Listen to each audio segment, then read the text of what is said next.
अस्सलाम वालेकुम, बिस्मिल्लाहिर्रहमानिर्रहीम। कैसे हैं आप लोग? उम्मीद है सब लोग खैरियत से होंगे। और आपने स्टार्ट में जो वीडियो देखी, तो आजकल के बच्चे माशाल्लाह माशाल्लाह इतने कोई तेज़ बच्चे हो गए हैं कि जिसकी कोई इंतहा इंतहा ना हो। और हमदान मुझे बोलते हैं कि मामा मुझे ऐसे बाल कटवाने हैं। तो हम लोग तो काफ़ी टाइम तक इतने बड़े हो गए थे, हमें नहीं पता था कि कौन सा कट होता है, कौन सी चीज़ें होती हैं, क्या होता है और क्या मैचिंग्स होती हैं और क्या कपड़े होते हैं। और हमदान इतने छोटे हैं, अभी सिर्फ 4 इयर्स के और अभी 5 इयर्स के हो जाएंगे इंशाल्लाह और माशाल्लाह। बट अभी से इनको अपनी सारी ड्रेसिंग्स पता होती हैं। इनको पता होता है कि मुझे इस कपड़ों के साथ मुझे जो है ये शूज़ पहनने हैं और इसके साथ मुझे ये वॉच पहननी है, ये इससे मैच नहीं हो रही है मम्मा। और मतलब मुझे इतनी हैरानगी होती है कि इतने छोटे बच्चे आजकल माशाल्लाह इतने शार्प और इतने इंटेलिजेंट हो गए हैं। और ये घर से डिसाइड करके आए थे कि मम्मा आप जो है वो हेयर ड्रेसर वाले को बताइएगा कि मेरे ऐसे बाल काटे। और मैंने कहा कि हमदान कि आप नॉर्मल जैसे बाल कटते हैं कटवा लो, नहीं मुझे यही स्टाइल करवाना है और मुझे यही स्टाइल बनवाना है और मुझे यही अच्छे लगते हैं, आप क्यों नहीं समझती मम्मा। मतलब मैं हैरान हो गई कि इतने छोटे छोटे बच्चों को अभी से अपने स्टाइलिंग और इनको अभी से सब कुछ पता है कि नहीं क्या करना है। और मैंने हमदान को फिर मैंने हेयर ड्रेसर वाले को बता दिया भाई कि इनके ऐसे बाल काटने हैं। तो वो भी हंस रहा था, तो मैंने वो कहने लगा कि आप इसकी क्या बात करी हैं, इससे भी छोटे छोटे यहाँ बच्चे आते हैं और वो भी अपनी फरमाइशें बता के अपनी कटिंग करवा के जाते हैं। तो मैं इतनी हैरान हुई सुन के कि वाकई में दौर जो है वो इतना फास्ट हो गया है और बच्चे इतने फास्ट हो गए माशाल्लाह कि जो है उनको अपनी हर चॉइसेस जो है वो खुद पता है। और वैसे हमदान की कटिंग जो है इनके बाबा या इनके दादा ही करवाते हैं। और बहुत कम ऐसा होता है कि अक्सर ऐसा होता है कि मैं अम्मी के घर होती हूँ तो वहाँ से मैंने 1-2 दफ़ा करवाई है, वरना ज़्यादातर इनके बाबा और दादा ही कराते हैं। लेकिन इनके बाबा और दादा आजकल अपने काम में इतने बिज़ी हैं, तो मैं नीचे ही सैलून था और हम लोग किसी काम से गए हुए थे, तो वापसी में मैंने कहा हमदान की जो है वो कटिंग करा ली जाए, क्योंकि हमदान के बहुत ज़्यादा जो है वो बाल बड़े हो गए थे और हद से ज़्यादा जो है वो बाल बुरे लग रहे थे। और मुझे बच्चों के बड़े बाल ख़ास तौर पे जो बॉयज़ होते हैं बिल्कुल भी अच्छे नहीं लगते, पता नहीं मुझे अजीब से लगते हैं। बच्चों के नाखून जो बड़े हुए होते हैं और ये बाल बड़े हुए होते हैं मुझे बिल्कुल भी पसंद नहीं आते। और ज़रा से भी बच्चों के नाखून वगैरह बढ़ जाए तो मैं फ़ौरन काट देती हूँ।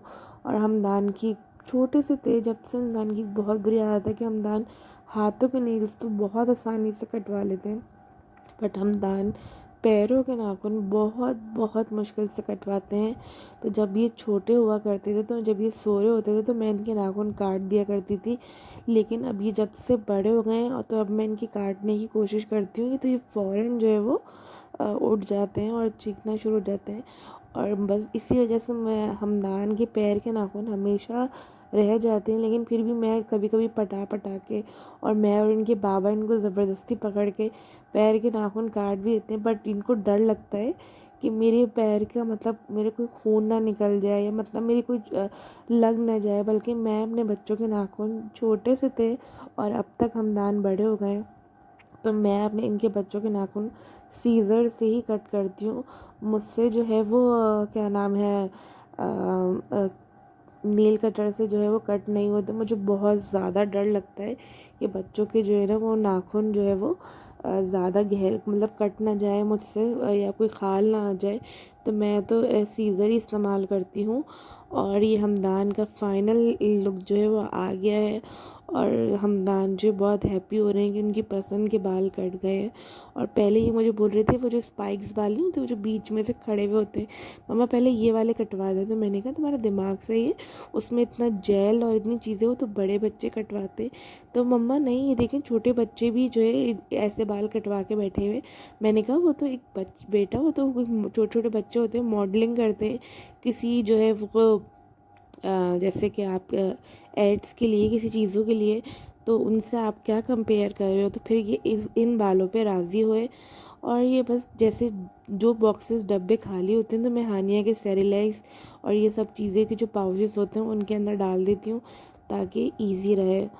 और यहाँ मेरे सिस्टर जो है वो हैदराबाद चले गए थे किसी काम से और घर में हम सभी थे। वैसे सैटरडे का दिन जो होता है वो उन्हीं के साथ हम लोग कहीं ना कहीं जाते हैं और अगर मैं ना भी जाऊँ तो हमदान चले जाते हैं, क्योंकि मैं बोलती हूँ मेरे हस्बैंड नहीं जाते तो फिर मैं भी मना कर देती हूँ कि मैं नहीं जा रही, क्योंकि बस मुझे अच्छा लगता है कि वो साथ हों जब मैं जाऊँ। तो फिर हमदान तो खैर दादा दादी के साथ लग के चले जाते हैं अगर मैं ना भी जाऊँ। तो यहाँ पे मेरे हस्बैंड कहने लगे कि चलो हम लोग जो है वो हाईवे चलते हैं। और हाईवे जो है दानियल के जो फादर हैं मतलब मेरे फादर इन लॉ, वो इतनी दूर आने से या जाने से बहुत ज़्यादा खौफ खाते हैं। बट दानियल ने बोला कि कुछ भी नहीं होता, जो है दुनिया आती है जाती है। और अब्बू मतलब हमारे जो मेरे फादर इन लॉ है बहुत ज़्यादा जो है वो डरते हैं दूर जाने से, उनको डर लगता है। तो खैर अब्बू नहीं थे और सबने अब्बू के ना होने का फ़ायदा उठाया और हम आ गए हाईवे पे खाना खाने उस्मानिया पे। और पहले हम लोग जो है वो अल हबीब गए थे और अल हबीब पे इतना रश था, ऑलमोस्ट 1.5 घंटे की वेटिंग थी। तो हमने कहा कि हम यहाँ खाना खा लेते हैं और यहाँ भी खाने में थोड़ा सा वेट करना पड़ा, बट नो डाउट इतना सस्ता और इतना अच्छा और इतना मज़ेदार फूड और क्वांटिटी इतनी ज़्यादा थी कि मैं हैरान हो गई।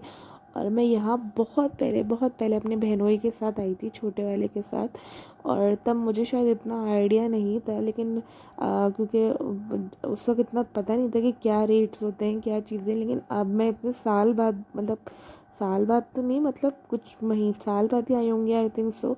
तो मेरे ख़्याल से मुझे टाइम याद नहीं कि मैं पहले कब आई थी। तो इनके रेट्स मतलब उस वक्त शायद इससे भी कम होंगे मेरे ख्याल से, अब तो शायद थोड़े बहुत बढ़ गए होंगे, लेकिन वो रेट भी मुझे आज के दौर के हिसाब से जो हम रेस्टोरेंट्स में खाना खाने जाते हैं तो बहुत ही कम रेट्स थे। और यहाँ जो है वो एक गेम्स जो है वो बच्चे सारे खेल रहे थे और जो है वो हमदान ने देखते के साथ ही हमदान ने भी फ़ौरन बोला कि मुझे चाहिए। और ये ज़्यादा सस्ते से गेम्स थे, 50-50 रुपीज़ के गेम्स थे और बच्चे उनको ख़रीद के और वो खुद ऊपर करके उड़ा रहे थे। और जब वो ऊपर उड़ता था तो उसमें लाइट्स जलती थी। और हमदान का टॉय आए और हानिया का टॉय ना आए तो ऐसा हो नहीं सकता। तो हमने हानिया को बिठाने के लिए भी ये टॉय ले लिया। और ये आपको इनका मेन्यू नज़र आ रहा होगा और सारी चीज़ें बहुत ज़्यादा सस्ती थी। और इनकी जो हाफ़ कढ़ाई थी वो 600 रुपये की थी। और अगर आप 600 रुपये की कढ़ाई, मतलब आप हैरान होंगे बिल्कुल कि वो हाफ़ कढ़ाई लग रहा था फुल कढ़ाई, मतलब इतनी ज़्यादा क्वांटिटी थी उस कढ़ाई में कि हम लोग जब नॉर्मल कहीं और से फुल कढ़ाई मंगाते हैं तो वो जो है वो इतनी क्वांटिटी हाफ़ कढ़ाई की यहाँ थी कि वो फुल कढ़ाई लग रही थी। और क्योंकि हम लोग ज़्यादा बंदे नहीं थे, हम लोग सिर्फ 4% थे और हम लोग खाते भी बहुत ज़्यादा कम है, तो हमने बहुत, और इसके अलावा हमने उसके साथ चिकन बिहारी बोटी मंगाई थी। और चिकन बिहारी बोटी की 1 प्लेट जो थी उसमें क्वांटिटी इतनी ज़्यादा थी और वो सिर्फ 350 की थी। और इसके साथ हमने मंगाया था, क्या मंगाया था, हाँ, रेशमी कबाब थे चिकन के, वो भी 350 के थे। और ये जो आपको रायते का ये नज़र आ रहा होगा थाल, ये इनका कचूमर रायता होता है। इसके अंदर प्याज और खीरा और टमाटर और इनका अपना मसाला होता है और ये बहुत बहुत ही यमी और बहुत ही मज़ेदार होता है। और ये सिर्फ़ और सिर्फ 200 का होता है, इतना सारा। और खाना आया नहीं था तो हमने पहले ही कचूमर रायता ही बाय स्पून जो है वो खाना शुरू कर दिया था और इसी को हम इंजॉय कर रहे थे, क्योंकि खाने के साथ इतना सारा रायता खाया भी नहीं जा सकता।